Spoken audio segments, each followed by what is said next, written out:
오늘 시간에는 회개와 천국복음 62번째 시간으로서 바울의 회개가 주는 교훈이란 제목으로 함께 말씀의 은혜를 나누기로 합니다.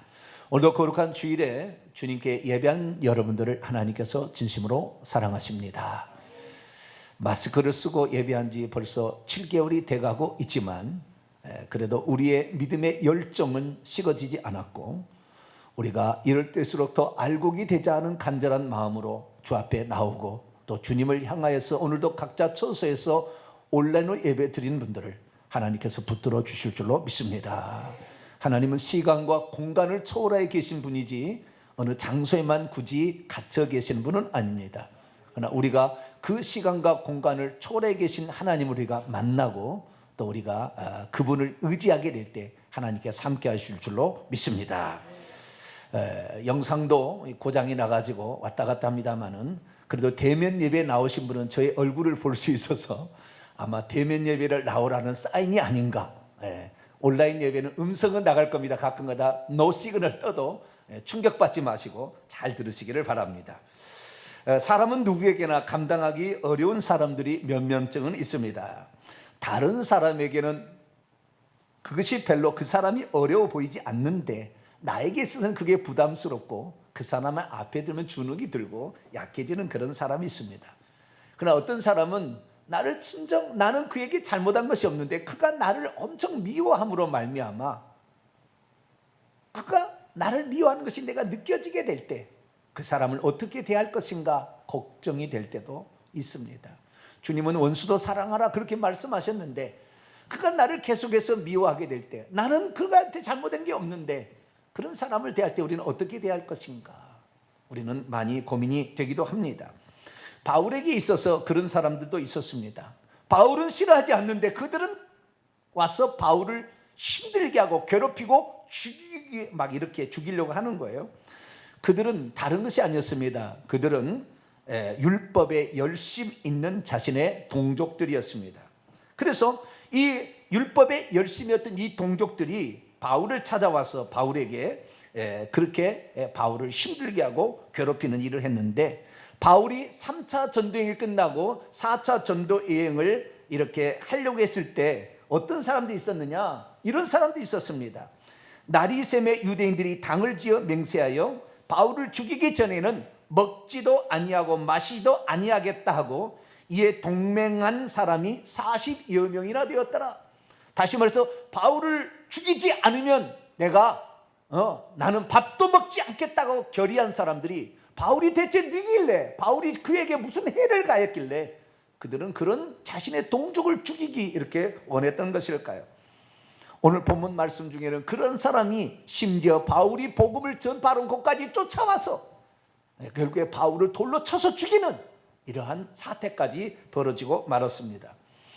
우리는 그동안 회개에 관한 여러 가지 말씀을 들어왔습니다. 지난 7월부터 회개와 천국 복음을 전하기 시작했는데요. 벌써 62번째인데 그중에 22번의 시간을 사람이 어떻게 구체적으로 회개했는지 구약의 인물들과 신약의 인물들을 살펴봤습니다. 구약의 인물들은 욥, 아브라함, 다윗, 그리고 아방, 므낫세 왕, 그리고 니느웨 사람들의 회개를 살펴보았고 신약의 회개자로서는 베드로, 음부에 있었던 부자, 그리고 탕자, 그리고 세리장 삭개오, 어떤 세리, 그리고 한편 강도에 이르기까지 각각 케이스에 살펴보았는데요. 오늘은 그 중에서 바울은 어떻게 회개를 했을까? 그 바울의 회개의 관점을 한번 살펴보게 될 것이고 바울은 진정 회개한 사람이었을까? 회개했다면 어떻게 그는 회개를 했으며 우리가 그의 회개를 통해서 배울 수 있는 점은 무엇일까? 이 부분에 관하여 함께 말씀을 나누고자 합니다. 오늘 본 말씀은 어떤 말씀입니까? 바울이 루스드라에 가서 복음을 전파했는데 거기까지 쫓아온 유대인들이 바울을 돌로 쳐서 성 밖에 던졌으나 다시 살아나서 그 성에 들어가서 복음을 증거하게 되고 그 성에 있는 사람들에게 말하기를 사람이 하나님 나라에 들어가려면 많은 환난을 겪어야 될 것이다 라고 했다는 말씀입니다. 바울은 자신을 돌로 쳐 죽인 그 사람들하고 원수도 아닌데 그들이 자기를 쳐서 그렇게 죽이게 되었을 때 그는 왜 그들을 가만두었을까요? 로마의 시민권을 갖게 된다면 로마의 시민권은 재판 없이 어떤 결과를 처리하게 될 때, 예를 들어서 매를 때렸다 그러면 재판 없이 했으면 동일한 매를 때리도록 돼 있고, 그를 감옥에 가뒀으면 그가 감옥에 갇혀야 되는 그러한 법률로 다스린다고 로마 시민법에는 되어 있습니다. 그래서 억울하게 자기가 그렇게 당했다고 한다면 자기를 힘들게 한 그들, 죄 없이 자기를 두들겨 돌로 쳤던 그들을 전부 돌로 칠 수 있도록 로마에 항소를 할 수 있었음에도 불구하고 바울은 그렇게 하지 않았을까요? 다른 측면에서 본다면 살기 등등하여 바울을 쳐 죽이러 왔고, 그 루스드라 사람들을 선동해서 그렇게 했다고 한다면 다시 들어가게 되면 그들이 또다시 자기를 죽일 수 있는 위험한 상황이 될 수 있는데도 불구하고 왜 바울은 그 성에 다시 도로 들어가게 되었던 것일까요? 오늘 본 말씀은 AD 49년경 바울이 1차 전도 여행에 이제 끝 무렵에 도착한, 더베로 끝났는데 바로 그 앞에 루스드라 성에 와서 복음을 증언하는 과정을 말해주고 있습니다. 바울은 이 루스드라에 들어갔을 때에 이 루스드라의 사람들이 당시에 이 루스드라는 비시디아의 안디옥, 이고니온, 그 다음에 루스드라, 더베, 요게 바로 남갈라디아에 위치한 갈라디아 성도들을 가리키는 것입니다. 그래서 오늘 우리가 갈라디아서라는 성경책을 가지고 있는데 갈라디아서가 바로 요 사람들 교회에 보낸 거예요. 루스드라 교회, 더베 교회, 이고니온 교회, 비시디아 안디옥 교회에 보낸 편지가 바로 갈라디아서가 되겠습니다. 그래서 이 갈라디아 성도들에게 지금 보내는 것인데요, 이 갈라디아 성도들이 바울을 통하여 복음을 받게 되고, 복음을 받았는데 그 복음을 받아서 예수 믿는 자들이 생기게 되자 유대인들이 나타나서 바울을 죽이려고 한 거예요. 그래서 이 루스드라까지, 비시디아 안디옥에서부터 이 예수 믿는 사람이 이 헬라파 유대인과 그리고 이방인들이 생기게 되자 이고니온을 쫓아왔는데 이고니온에서 돌로 치려고 했어요.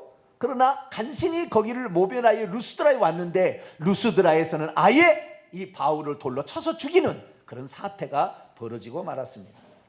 다행히 하나님께서 바울을 죽지 않게 해주셔가지고 다시 살아나서 루스드라 성 안에 복음을 증거하게 되고, 그리고 제자가 되었다, 제자들이 많이 삼게 되었다. 그리고 다시 그 다음 날에는 더베로 가서 복음을 증거했더니 수많은 제자들이 나오게 되었고, 다시 거꾸로 역해서 돌아가면서 수리아의 안디옥까지 가게 되었다는 말씀이 오늘 본 말씀입니다. 믿음이 없으면 자기를 죽이려 하는 자들이 있는 동네로 다시 들어갈 수 없습니다. 믿음이 없으면 죽음의 공포를 이겨내기가 쉽지 않습니다. 믿음이 없으면 자기를 죽이려 했던 자를 오히려 고소하여 그들에게 본때를 보여주려고 할 것입니다. 믿음이 없으면 고난이 두려워질 것입니다. 믿음이 없으면 할 수만 있으면 고난을 피해보려고 할 것입니다. 믿음이 없으면 자신의 목숨이 언제나 위기 상황에 처할 수 있다는 것을 알기 때문에 전도하면서 움츠러들 것입니다. 믿음이 없으면 환난을 겪으면서 복음을 전파하는 것이 매우 두렵게 느껴져 결국에 전도를 포기하고 말게 될 것입니다. 그럼에도 불구하고 바울은 자기에게 맡겨진 사명에 따라 충성하였고, 또한 복음을 전파하다가 고난을 받았지만 감사하면서 전도자 일을 수행하게 됩니다.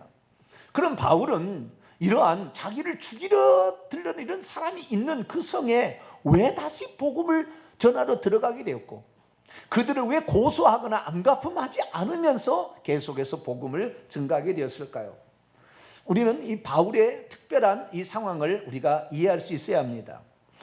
바울의 특별한 상황에서 가장 특이한 용어가 하나 등장하는데, 그것은 사도행전 9장에 바울이 다메섹 도상에서 예수 그리스도를 만난 그 사건을 뭐라고 얘기를 하냐면 바울의 회심이라고 얘기를 합니다. 바울의 회심이라고 얘기합니다. 그러면 왜 바울의 회심이라고 얘기를 할까요? 그것은 보통 사람들은 다 무엇인가를 하게 되면 바울의 회개라고 써야 옳은 겁니다. 그래서 지금까지 성경에 등장하는 모든 인물들을 얘기할 때는 다 다윗 왕의 회개, 삭개오의 회개, 뭐 한편 강도의 회개, 다 그렇게 회개를 말하는데, 집사님 여기 영상이 잘 왔다 갔다 하면은 그냥 글자 쪽으로 옮겨버리세요. 하나 넘기셔가지고 이런 식으로 넘겨가지고 그냥 글자만 보도록. 오늘은 어쩔 수 왔다 갔다 하니까 어쩔 수가 없습니다. 그냥 글자만 남겨두시고 음성으로 드시면 되니까. 뭐 설교를 볼 때 음성으로 나오는 설교도 있잖아요, 그죠? 그러면 음성으로 잘 들으시면 돼요. 왜냐면 왔다 갔다 하면 힘드니까. 오늘 영상이 좀 문제가 있으니까요. 앞으로 이제 대면 예배 드리라고, 대면 예배 드리라고 나오라고 하면 사인 보내는 것 같아요. 어쨌든 자, 다시 들어갑니다. 이 보통 다른 사람들의 회개는 다 회개라고 하는데 바울만큼은 회심이라는 단어를 쓴다고 해요. 어느 누구에게도 그런 얘기를 쓰지 않는데 왜 회심이라고 바울은 회심이라는 단어를 써서 표현하고 있는 것일까요? 그러면 회심이라는 단어와 회개라는 단어는 다른 단어일까요?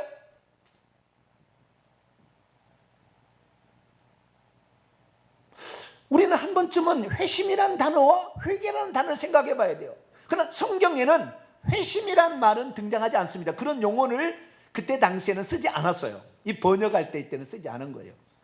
그런데 우리가 오늘날에 와서 바울을 얘기하면 바울은 다메섹 도상에서 회심했다? 이렇게 표현하는 거예요. 그럼 회개한 겁니까? 회심한 겁니까? 그럴 때 우리는 회심했다라는 말을 자주 들었기 때문에 회심한 모양이다. 그럼 회개는 안 했을까요? 영어로 표현하자면 회심이라는 단어는 conversion 이렇게 얘기를 하고요. 그 다음에 회개라는 것은 repentance 이렇게 얘기를 합니다. 그러니까 영어로는 조금 이렇게 감각이 좀 있을 수 있어요. 그래서 제가 인터넷에 조사를 해봤어요. 회심이라는 단어의 의미는 뭐고 회개라는 단어의 의미는 뭔가. 제가 이제 저는 국어국문학을 전공했기 때문에 그걸 좀 점검을 많이 합니다. 그래서 점검을 해봤더니 이 회심이라는 단어인지 회개라는 단어인지 의미는 비슷비슷합니다. 어떤 사람은 설명을 해놨는데 거꾸로 설명을 해놓은 것도 있어요. 그래서 이것은 특별히 정한 것은 없다라는 거예요. 그런데 우리가 회심이라는 단어, 어떤 교단에서는 그 사람이 회개하는 것이 아니라 회심하지 않으면 구원을 못 받았다고 얘기를 합니다. 회심하지 않으면, 회개하는 것이 아니라. 그러니까 회심이라는 단어를 상당히 중요하게 쓰는 교단도 있다라는 사실을 알 수가 있는 거예요.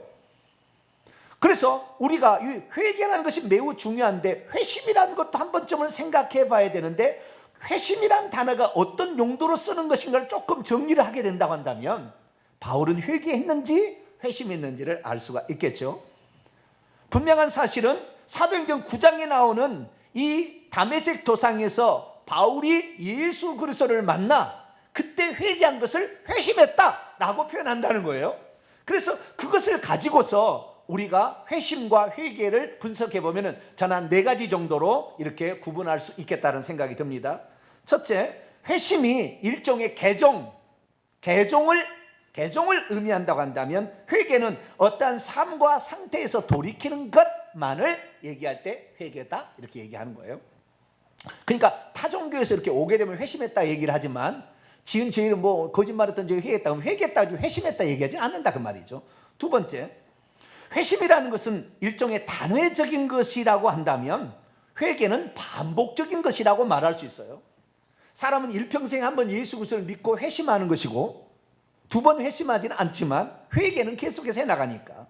세 번째는 회심이라는 것은 회개만을 가리키는 것이 아니라 자기가 믿는 대상을 바꾸는 거예요. 신적 존재를 바꿀 때 회심이라고 얘기를 하는 거예요. 그래서 회심이라고 했을 때는 회개에다가 믿음까지도 포함될 때, 믿는 대상을 바꾸는 것까지 포함할 때 회심이라고 그러는 것이고, 회개라는 것은 낱낱의 죄를 뉘우치고 돌이킬 때에 그때의 회개라고 용어를 쓴다라는 걸 알 수가 있습니다. 네 번째 마지막 회심이라는 것은 완전하고 돌이킬 수 없는 전환을 가리킬 때 회심했다고 그러고, 어떤 것에 대해서 회개를 했는데 다시 또 지르게 됐다, 그 반복적으로 한다, 그때는 회개했다라는 표현을 쓰게 된다는 것으로 정리를 할 수가 있습니다. 그렇다 한다면 바울이 사도행전 9장 다메섹 도상에서 회개한 것은 회개한 것일까요? 회심한 것일까요? 회심을 한 것이면서 뿐만 아니라 회개한 것입니다. 이것을 조금 더 정리하자면 바울은 그때에 자기가 믿는 하나님은 여호와 하나님이라고만 알고 있었는데 예수님이 그 앞에 살아서 나타나심으로 말미암아 하나님이 그의 아들로 또는 하나님이 그 앞에 왔다는 완전한 개종을 한 거예요. 개종을. 여호와 하나님만 믿던 유대교에서 예수 그리스도를 하나님으로 믿는 것으로 개종을 했기 때문에 그날 회심이 일어나는 것은 분명합니다. 그렇기 때문에 많은 사람이 사도행전 9장을 제목을 달 때 사울의 회심, 바울이 되기는 사울이 했잖아요. 사울의 회심이라는 그런 용어를 사용하고 있지 않나라는 생각합니다. 그래서 회심은 일평생에 한 번 돌이킬 수 없는 상태로 그가 돌이키고 그 다음에 자신의 믿는 대상을 완전히 바꾸는 거예요. 그렇게 해서 회심을 했는데 이 회심은 그게 한 번 하는 것이고 그 다음부터 바울은 계속해서 회개를 하게 된다라고 정리할 수가 있겠습니다. 그러면 바울은 무슨 죄를 저질렀을까요? 바울은 대체 무슨 죄를 저질렀기에 그때 회심하면서 회개를 하게 된 것일까요? 그가 어떤 사람은 회심을 했고 회개는 안 했다 그렇게 말할 수도 있으나 그것은 잘못된 거예요. 왜냐하면 회개라는 것은 바울이 그의 사상 가운데 아주 중요한 것이었는데 사람이 죄사함을 받고 구원을 얻기 위해서는 반드시 회개를 해야 된다라고 말했기 때문이죠. 성경 말씀을 다시 보도록 하겠습니다. 고린도서 7장 10절 말씀을 보면 하나님의 뜻대로 하는 근심은 후회할 것이 없는 구원에 이르는 회개를 이루는 것이다. 다시 말해서 구원을 받는 데는 반드시 회개가 필요하다라는 사실을 말했으니 그가 구원 얻지 않았다면 예수 그리스도를 어떻게 전파할 수가 있었겠으며 그가 구원 얻지 않았다면 어떻게 해서 자신의 목숨을 바쳐서 선교 사역을 감당했겠습니까? 그러니까 그날 그는 회심도 했고 회개도 했다라는 사실을 알 수가 있는 것이죠. 그런데 그는 자신의 죄에 대해서 말하기를 뭐라고 얘기하느냐? 자신의 죄에 대해서 자신은 과거를 돌이켜볼 때 율법적으로 봤을 때는 흠이 없는 자라고 얘기를 합니다. 그는 이렇게 말하게 되는데요. 나는 8일 만에 할례를 받고 이스라엘 족속이요 베냐민 지파요 히브리인 중에 히브리인이요 율법으로는 바리새인이요 열심으로는 교회를 박해하고 율법의 의로는 흠이 없는 자다. 이것은 빌립보서 그러니까 바울이 거의 이제 말년에 빌립보 감옥에 갇혀 있을 때 빌립보 교회에 2차 전도에 개척했던 그 교회를 보낸 편지인데 자기는 뒤를 돌아봐도 율법으로 봤을 때는 흠이 없다라고 얘기했다는 거예요. 자는 죄인지 몰랐다는 거잖아요. 그 예수님을 만나는 그 순간까지 바울은 한 번도 그것이 죄라는 것을 생각지 못했고 양심의 가책이나 사람을 그렇게 스데반을 죽이는 그 현장에 있었어도 그것이 잘못된 거였다고 한 번도 생각하지 않았고 율법으로서는 옳은 행위였다고 판단하고 있었다는 것을 말해주고 있는 것입니다. 그러면 왜 그는 그렇게 판단했을까요? 성경을 또 보게 됩니다. 성경을 보게 되면 레위기 24장 13절 16절 말씀 보면 이 스데반을 그가 죽이는 데에 자기가 그건 죄가 아니라고 판단했던 근거가 나오는데 여호와께서 모세에게 말씀하여 이르시되 하나님을 저주한 사람을 진영 밖으로 끌어내어 그 하나님을 저주하는 것을 들은 모든 사람이 그들의 손을 그의 머리에 얹게 하고 온 회중이 돌로 그를 칠지니라. 여호와의 이름을 모독하면 그를 반드시 죽일지니 온 회중이 돌로 그를 칠 것이니라. 거름이든지 본토이든지 여호와의 이름을 모독하면 그를 죽일지니라. 하나님의 이름을 모독하면 돌로 쳐 죽일 수 있다. 그런데 그 돌로 쳐 죽일 때는 어디서 죽여야 되느냐? 성 안이 아니라 성 밖에 데려다가 거기서 돌로 쳐서 죽이라. 이렇게 그렇게 말하는 거 율법 규정이라는 거예요. 그러면 스데반을 죽일 때 어떻게 했을까요? 우리가 직접 성경을 읽는 찾아봐야 됩니다. 일부러 안 써왔습니다. 사도행전 7장입니다. 사도행전 7장 57절에서 59절까지 말씀입니다. 사도행전 7장 57절에서 59절까지 말씀을 같이 읽습니다. 시작. 그들이 큰 소리를 지르며 귀를 막고 일제히 그에게 달려들어 성 밖으로 내치고 내던지고 돌로 칠세. 증인들이 옷을 벗어 사울이라는 청년의 발 앞에 두니라. 그들이 돌로 스데반을 치니 스데반이 부르짖어 이르되 주 예수여 내 영혼을 받으시옵소서 하고. 아멘. 돌로 치면서 스데반이 부르짖는 주 예수를 저 미친 것이야. 여호와 하나님만 하나님이지 주 예수가 무슨 신이야. 하나님을 모독하고 있어. 이건 죽어 없애야지 마땅해. 더 돌로 치라. 막 이런 생각을 가졌다는 거예요. 그리고 정확하게 어떻게 해요? 성 밖에서 치라는 것 때문에 그들은 율법을 지키기 위해서 성전 앞에서 설교하고 있던 스데반을 끌어다가 성 밖으로 데리고 나갔고 거기에서 돌로 쳐서 죽이는, 그래서 율법의 근거에서 하등의 잘못이 짓지 않았다고 자기는 생각하고 있었고, 이 하나님이 아닌 하나님을 사칭하고 하나님의 아들이라고 하는 자를 따르는 자들을 가만두어서는 이 하나님의 이름에 먹칠하는 그들을 반드시 정죄해서 이들을 재판해서 이들을 없애 씨를 말려야 되겠다는 생각 가운데 다메섹에 있는 형제들까지 다 잡아서 감옥에 가두게서 가다가 다메섹 도상에서 가다가 하늘로부터 거대한 빛이 확 비침으로 거기서 말인 것 같아요. 떨어지게 됩니다. 떨어져 가지고 음성을 듣는데 사울아 사울아 네가 왜 나를 박해하느냐. 음성을 듣게 돼요. 그래서 그 음성이 들려진 그 음성이 누군지를 모르니까 당신이 누굽니까 물어봤습니다. 나는 내가 박해하는 예수라 라고 음성을 듣습니다. 그는 거기에서 대전환이 일어나게 됩니다. 그는 여호와 하나님만 하나님이라고 생각했지 예수님이 하나님의 아들, 예수님이 구주라고 메시아라고 믿는 저것들은 다 미친 것들이라고 생각했습니다. 신종 나사렛 이단을 쫓아간다고 생각했고, 그것은 하나님 한 분 위에 다른 하나님이 있다고 인정하는 신성 모독죄를 짓고 있는 것이라고 생각했어요. 그래서 저것들을 가만 놔둬서는 안 되니까 저것들을 없애버려야 되겠다고 생각해서, 그렇지만 율법의 정확히 규정에 따라서 죽여도 성 밖에서 죽여야 된다 라고 생각해서 그를 끌고 나가서 성 밖에서 내쳐서 죽였습니다. 근데 나중에 만나서 보니까 예수님이 누구냐면, 자, 죽은 자가 다시 나타날 수 있습니까? 죽은 자가 다시 이 세상 옵니까? 이번에 성묘를 이번에는 가지 말라고 하니까 미리 드린다고, 조상님 미리 성묘를 드립니다 라고 무슨 음식을 이렇게 차려놓고 하는데 다시 옵니까?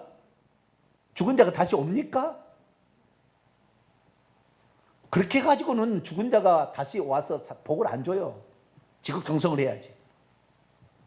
다시 오지 않습니다. 죽은 사람은 다시 오지 않는 거예요.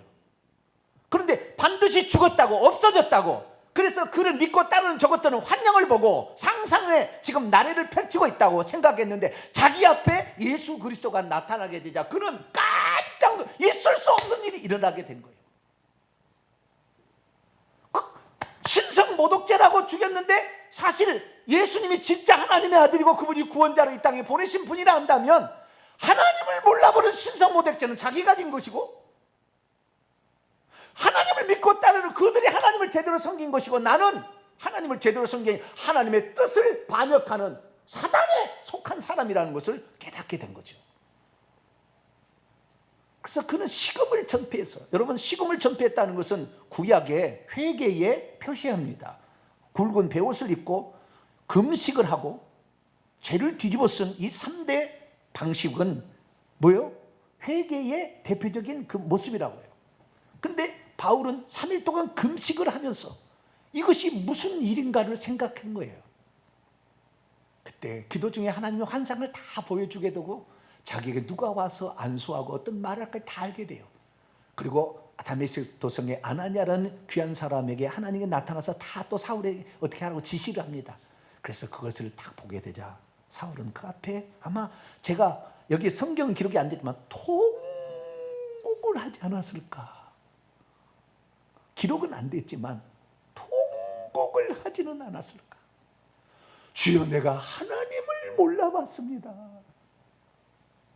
이것들이 미친 것이라고 내가 생각을 했습니다. 이 어리석은 짓을 내가 이렇게 감당했습니다. 그래서 그는 나중에 자기를 고백할 때 죽기 전에 디모데전서에 이렇게 표현하고 있습니다. 믿보다 모든 사람이 받을 만한 이 말이요, 그래서 예수께서 죄인을 구원하라고 세상에 오셨는데 내가 죄인들 중에 괴수 프로토스, 첫째가는 예수님께서 나는 처음이요 마지막이다. 그때 프로토스, 에스카토스라고 얘기하는데 그때 그 똑같은 단어. 첫째가는 나는 최고의 죄수입니다. 하나님을 몰라본 죄를 지었고 그렇게 죄를 지었기 때문에 그래서 그는 자기를 어떻게 평가합니까? 나는 사도 중에 지극히 작은 자라 하나님의 교회를 박해하였으므로 사도라 감히 칭함을 받을 수가 없다. 하나님이 나를 디모데전서 1장 12, 13절 충성되이 여겨서 나에게 이 복음 전함의 직분을 주시지 않았다면 내가 전에는 신성모독자, 스데반의 신성모독자가 아니라 내가 신성모독자요, 내가 박해자요, 내가 폭행자였으니 나는 그때 알지 못해서, 믿지 아니할 때 알지 못해서 내가 그런 짓을 저질렀습니다 라고 그가 말한 거예요. 그래서 그는 그때 이 예수 그리스도, 살아계신 예수 그리스도, 죽은 줄로 알았고 없어진 줄 알았고, 저것은 그냥 그 사람이 있는 걸로 착각하고 따라다니는 사람들이 스데반인 줄 알았더니 그게 아니라 그게 진짜였고 그게 하나님께서 인류를 구원하기에 약속된 메시아, 수많은 360여 가지의 예언들과 4,000년을 통해서 예언된 바로 그분이라는 사실을 깨닫게 되었을 때 그는 얼마나 몽롱하고 울었을까. 성경에 나오지는 않지만 그랬을 것이라고 추정이 됩니다. 그러나 그는 다 한순간에 내가 하나님께 잘못했습니다라고 가슴을 치는 것으로 그의 일생을 살지 않았어요. 그는 어떻게 살았습니까? 그때는 내가 모르고 스데반을 죽이는 것이 율법으로서는 온당한 것이요 완전한 것이고 나는 죄가 없다라고 이렇게 판단했으나 나중에 예수 그리스도를 제대로 알고 보니 일이야말로 가장 나쁜 일이요, 가장 하나님의 뜻에 역행되는 일이요, 저주받을 짓이라는 사실을 깨닫게 되었죠. 그래서 이제부터 내가 회개하는 길은 무엇이냐? 내가 이제부터 예수 그리스도를 모르고 그렇게 핍박을 했으니까 이제부터는 예수 그리스도를 위해서 내가 일평생 살아가리라.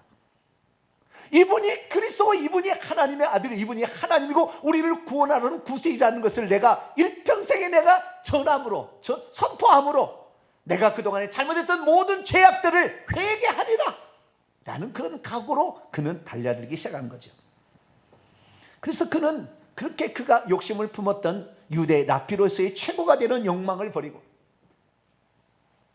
대제사장과 함께 바리새인들이 했던 사내들인 공의의 최고의 의장이 되겠다는 욕심을 버리고 이제는 내가 그렇게 미워했고 시기했고 질투했고 그리고 미쳤다고 생각했던 그 나사렛 이단의 우두머리 주 예수 그리스도만을 내가 전파하며 가리라 결단한 줄로 믿습니다. 그래서 바울은 이제 그 예수 그리스도를 위해서 자기가 살아가는 것이 내 일평생의 회개다. 단지 한 번에 눈물 흘리고 끝내는 것이 아니라 이분에게 내가 그렇게 잘못했던 것에 관하여 하나님의 교회를 잔폭하게 없애버리려고 했던 그 모든 죄악을 속죄하기 위해서는 내가 일평생에 그분을 위해서 살고 그분을 복음을 증거하는데, 만약 또다시 그런 사실을 전혀 모르고 나를 고난을 주고 나에게 핍박을 준다 할지라도 나는 그 현장에서 감사하며 내가 살아가리라. 이것이 나의 회개다. 그렇게 그는 결정하고 회개 생활을 시작한 줄로 믿습니다. 그래서 그의 다메섹 체험 이후에 그의 회개를 요약을 해보면 크게 4가지 중점적인 특징이 나오는데, 첫 번째는 회개의 모습은 감정적인 결과만이 나타나야 된다는 것이 아닐 수도 있다는 거죠. 그러니까 어떤 감정적인 어떤 것이 표현이 안 됐지만 있을 거예요. 그러나 감정적인 것이 아니라 할지라도 그의 행동에, 그의 다음의 삶의 행동으로서 그가 회개한 결과들이 나타나게 된다고 한다면 그것도 회개다라는 사실을 우리가 알 수 있다는 것이에요. 어떤 사람은 지적인 영역에 발달된 사람이 있고 가슴이 감정적인 영역에 발달된 사람이 있고 어떤 사람은 의지적으로 결단력이 뛰어난 사람도 있는데, 바울은 일평생에 단 한 번도 불평하지 아니하고 이제 그 어떤 감정적인 표현을 안 했지만 그 자신의 인생을 주의 복음을 증거하는 데 사용하는 걸 보니까 회개는 어떤 행동적인 결과도 나타나는 것을 회개라고 볼 수 있다라는 사실을 알 수 있다는 것이죠. 그래서 바울은 그가 살아가는 모든 일에 내가 이미 얻었담도 온전히 이뤘담도 아니라 내가 그리스도 예수께 잡힌 바 된 그걸 주님이 나에게 부탁하신 일을 일평생 나는 쫓아가려. 이것이 회개다 라고 갔다는 사실을 알 수가 있습니다. 두 번째 회개의 특징은, 회개는 주님께서 부탁하신 부르심과 택하심에 관하여 충성됨으로 표현한다. 회개는 충성됨으로 표현한다 라는 사실을 알 수가 있습니다. 바울은 회심한 즉시 하나님께서 그에게 주신 사명이 무엇인지를 마음에 새겼습니다. 그에게 아나니아를 통해서 주신 사명이 뭐라고 나와 있습니까? 아나니아가 그에게 말합니다. 주께서 너에게 뭐라고 나에게 뭐라고 하냐, 가라. 이 사람, 그 바울은 내 이름을 이방인과 임금들과 이스라엘 자손에게 전파하기 위하여 택한 나의 그릇이다. 이것을 가르쳐 주라. 그래서 아나니아로부터 이 얘기를 듣게 되죠. 나는 이방인과 임금과 이스라엘 자손에게 예수님이 하나님만 하나님이 아니라 그분이 우리를 구원하기 위하여 사람의 몸으로 오셨다는 것을 증거하기 위하여서 택한 하나님의 그릇이라는 사실에 자기는 충성하는 것이 회개다. 다시 한번 잘못했습니다. 울고 끝나는 것이 아니라 내 삶은 그분이 나에게 부탁하신 일에 충성하는 것이 회개다 라고 생각하고 그 충성을 해 나갔다는 것입니다. 그래서 그는 그의 삶에 어려움이 찾아올 때도 이렇게 생각했습니다.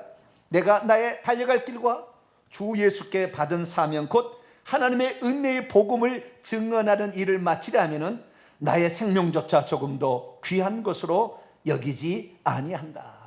그래서 결국에 두 번째는 회개라는 것은 충성으로도 나타나는 것이구나 라는 사실을 알 수가 있습니다.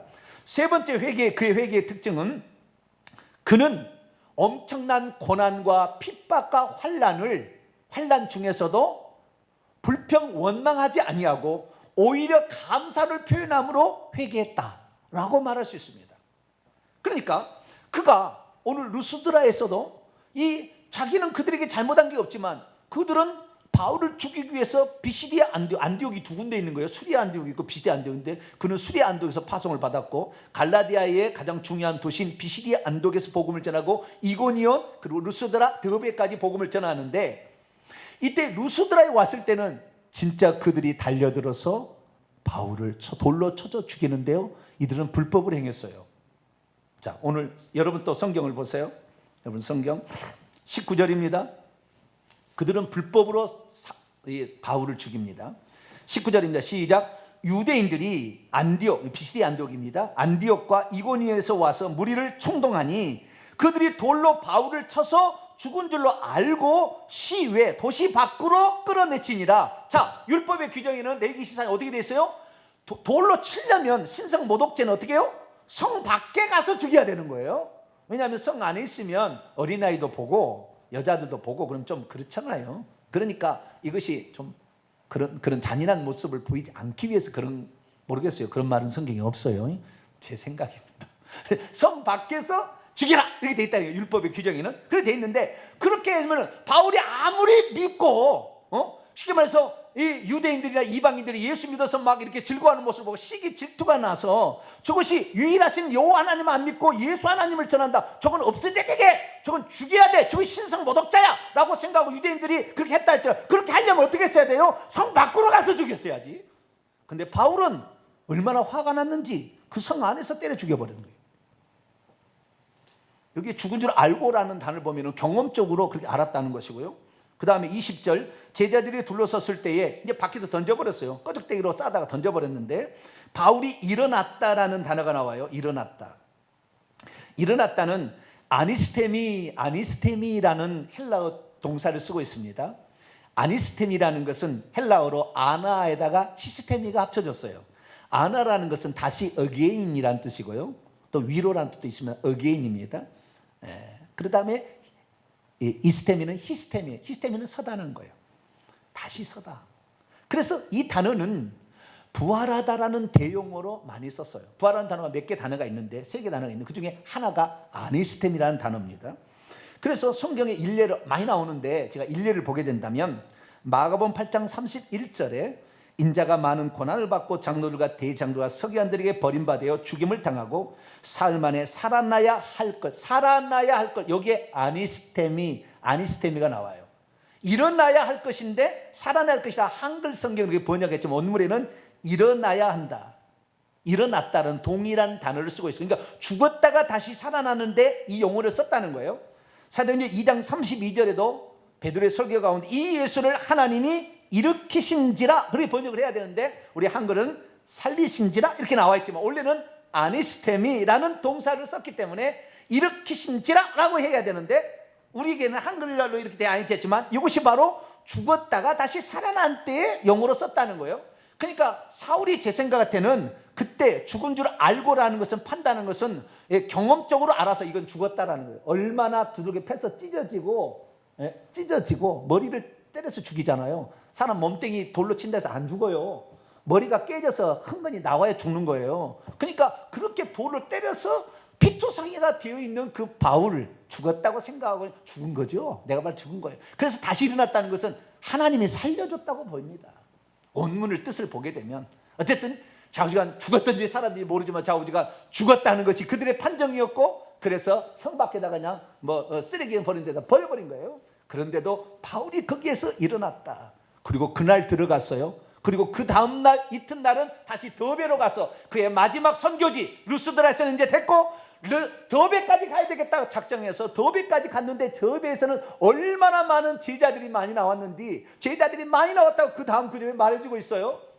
우리는 이 사실을 통해 알 수 있는 것은 여러분이 만약에 그날 돌로 맞았다고 한다면 여러분은 한 달 동안 퉁퉁 부어서 여기가 시커멓게 돼가지고 있었을 거예요. 그러나 하나님께서는 그 두들겨 맞고 이 죽임을 당하는 것까지 나는 이것이 회개다. 나는 하나님께 내가 범죄한 모든 것들을, 나는 잘못을 이것으로 회개하고 있어 라고 회개를 실천했을 때는 하루만 해도 회복될 수 있다는 거. 할렐루야. 하루만 해도 하나님이 그를 회복시킬 수 있다는 것을 우리는 알 수가 있고, 다리가 부러져도 하나님이 딱 잡아가지고 이 부채게 할 수 있다는 것을 우리는 알아야 돼요. 회개가 얼마나 중요한지, 뿐만 아니라 어떤 결과가 나온 줄 아세요? 사도행전 16장에 읽어보게 되면은 그 성에 하나님께서 정말 준비했던 한 사람이 있었어요. 바울이 사울 일했을 때에 스데반을 죽이는데 앞장서고 있었지만 스데반이 죽을 때 뭐랬습니까? 주여, 이들이 하는 죄를 잘 알지 못합니다. 저들의 죄를 용서해달라고 그랬잖아요. 그때 하나님께서는 그 스데반의 기도를 들으시고 바울을 건졌어요. 그래서 위대한 사도를 만들었는데 스데반이 그렇게 기도했을 때 마찬가지로 바울도 기도했으리라고 추정이 되는데, 주님 감사합니다. 나를 이렇게 순교의 제물로 하나님, 내가 이렇게라 하나님께 회개하는 것이 우리 하나님이 나를 구원하시는 그 은혜, 나는 보답한 것입니다 라고 생각하고 그는 감사함으로 그 돌로 찢어져서 눈탱이 어디가 다 망가져도 하나님, 나는 감사합니다. 그렇게 죽어갔더니 하나님께서 그 기도를 들으시고 그 성의 유력한 자 디모데라는 사람을 발견하게 되어서, 디모데가 그 사건을 통해서 바울의 복음을 제대로 듣게 돼서 나중에 디모데의 2차 전도행 때, 3년 뒤 2차 전도행 때는 그의 추종자가 되어서 바울의 후계자가 되고 에베소 교회의 지도자가 되는 놀라운 일까지 된 줄로 믿습니다. 그래서 이 회개라는 것은 뭐냐? 우리가 단지 제가 잘못했습니다라고 마음으로 깨닫고 한 번 회개로 끝나는 것이 아니라 우리의 일평생에 고난을 받은 것이 내가 남에게 그렇게 고난을 끼친 것에 대한 내가 회개의 삶입니다 라고 실천할 수도 있다는 것을 알 수가 있는 것이죠. 그래서 골로새서 1장 24절 보면은 나는 이제 너희를 위하여 받는 괴로움을 기뻐하고 그리스도의 남은 고난을 그의 몸된 교회를 위하여 내 육체에 채우노라. 그래서 그는 고난을 자신의 회개라는 것으로 알고 일평생 살아갔음을 우리는 확인할 수 있습니다. 그렇습니다. 회개라면 한순간에 애통하고 끝내는 것이 아니라 일평생에 나는 마땅히 지옥 가야 되고 나는 마땅히 해를 받아서 지옥 형벌을 받아야에도 불구하고 나를 건져주신 그분의 은혜에 보답하기 위하여, 그분이 나에게 부른 그 부르심에 충성하고 뿐만 아니라 어떠한 이 복음을 증거할 때 어떠한 고난과 핍박과 역경이 찾아온다 할지라도 원망하거나 불평하지 아니하고 주여 감사합니다, 더 때려서 저의 죄를 용서받을 수만 있다고 하면 더 때려서 나를 더 망가뜨려서 나를 그렇게 해주십시오라는 그 자세로 오히려 그런 장면에서 감사하면서 나가는 그 자체, 이것이 회개인 줄로 믿습니다. 바울의 회개는 그래서 우리의 삶에 우리가 한번 회개하면은, 제가 그러잖아요. 여러분 회개합시다 그랬더니 뭔 놈의 회개를 또 합니까? 뭔 놈의 회개를 그렇게 또 합니까? 이렇게 얘기하는 사람, 생각하는 사람도 있을 거예요. 그러나 바울의 회개는 그의 일평생을 고난을 받는 것을 나는 회개다. 내가 죽어간 것도 회개고 하나님이 살려주신 것도 나는 회개다. 내가 피투성이 되는 것도 회개고 내가 아무런 죄 없이 이렇게 고통을 받는 것도 나는 회개다. 그렇게 살아가는 것이 필요하면 우리가 얼마나 얄팍한 회개를 하고 있는가, 나 자신을 돌아보지 아니할 수가 없습니다. 사랑하는 성도 여러분, 오늘날의 기독교는 사실 바울이 아니면 오늘날의 기독교가 없었을지도 몰라요. 바울이 전한 그 복음 때문에 이방인들이 기꺼이 예수 그리스도를 믿게 되었고 유럽으로 미국으로 거쳐서 대한민국까지 복음이 증거되었으니 그분의 그 일평생의 고난을 통한 회개, 충성됨을 통한 회개가 오늘날의 이 거대한 전 세계에 예수 믿을 수 있는 기회를 주시고, 우리같이 부족하고 우상 숭배하고 조상 대대로 죽은 조상신을 숭배하며 우상을 숭배했던 차도 구원받을 수 있는 은혜까지 우리에게 주어지게 되었으니 사울의 바울의 그 회개가 온 인류에게 엄청난 영향을 미친 줄로 믿습니다. 오늘 우리가 회개할 때 목사님이 회개하라 그러면 또 해요? 그게 아니라 말로만 회개하는 것도 우리는 힘들어하는데 바울은 그 고통, 고난, 그 핍박 속에서 그것이 회개라고 생각하고 일평생을 살아가서 그가 죽기 전에 나의 달려갈 길을 마치고 내가 믿음을 지켰으니 라는 그런 고백을 할 때까지 그는 그런 삶으로 회개의 삶을 살아갔으니까 그에 비하면 우리의 회개는 아무것도 아니다. 오늘도 기쁨으로 감사하면서 회개를 많이 하셔서 천국에 들어가기 합당한 사람 되시기를 바라고, 부족한 일에 충성하여서 하늘의 면류관 없고 상급 없는 복된 성도가 되기를 축원합니다. 거룩하신 하나님 감사합니다. 오늘은 바울의 회개를 살펴봤습니다. 우리가 회개하라는 말에 우리가 실증이 나고 또한 어쩌다 한번 진실로 회개한 걸 갖고 나는 회개 다 했다고 생각하는 우리의 어리석음이 하나님 우리가 부끄럽기만 합니다. 우리도 일평생 동안 회개했던 사도 바울을 쫓아 기꺼이 회개함으로 말미암아 선한 아름다운 열매를 맺어갈 수 있도록 도와 주옵소서. 우리 주 예수 그리스도의 이름으로 기도하옵나이다. 아멘.